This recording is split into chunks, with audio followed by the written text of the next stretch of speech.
In 2000, a 4-year-old girl who was fearlessly battling cancer decided to open up a lemonade stand and set forth to raise $1 million for childhood cancer research. Her name was Alex Scott. Sadly, Alex lost her brave battle with cancer in 2004, just days after reaching her goal. However, her parents decided to maintain Alex's mission, establishing Alex's Lemonade Stand Foundation in 2005. We traveled to Philadelphia to learn more about the foundation and speak with Alex's older brother, Patrick, about how they've learned to run the organization more efficiently and therefore focus more time and energy on the core mission of Alex's Lemonade Stand Foundation, raising money for research and awareness around childhood cancer. How many people were part of Alex's Lemonade Stand Foundation at the beginning? It was a family thing at the beginning. Before we were a foundation, it was just my sister at some point and my parents and me and my brothers helping. How many employees then do you have today? We have about 60 full-time employees, Wow. plus thousands of volunteers who support us across the country.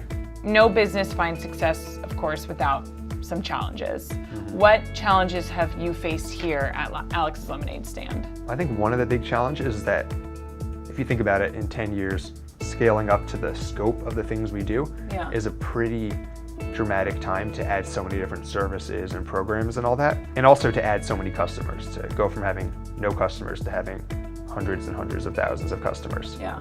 You can imagine when stuff grows organically like that, it gets a little bit messy. Yeah. And then you hit a point where you need to take a step back and say, okay, how can we leverage all these resources and all this data we have to actually improve the organization and keep growing?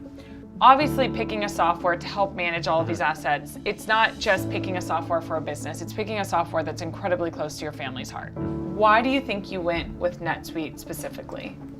Well, one thing that we really like about it is how customizable it is. So we do a lot of non-traditional stuff, like I've mentioned, especially as far as having other people organize our fundraisers for us. Another thing we really like is the way that NetSuite integrates the financials with the donor data management. Okay. And is really good for allowing you to track your return on investment. So what assets of NetSuite then do you use for all of this? So we use the NetSuite Suite Success program. So what Suite Success is, it takes the NetSuite framework, so the management of all of your customers, the management of all your financials and accounting, but then it layers on top of that all of the essentials that a nonprofit would need.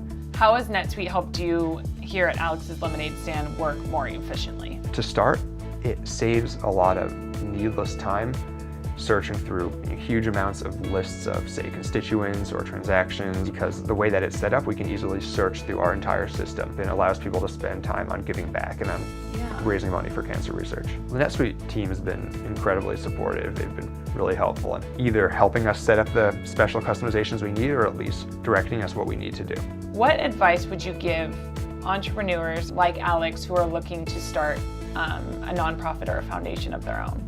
I would say one thing is to find your starting place. You don't need to change the entire world right away. The first thing we did was, that Alex did, was a lemonade stand, and it was $2,000, and it was for her hospital for her type of cancer. And then it grew into more money, and it grew into more hospitals, every type of cancer. You can change the world eventually, but you have to start somewhere. And I think a lot of people get trapped up where they're afraid to start with the wrong thing, but then they miss the most important part, which is starting.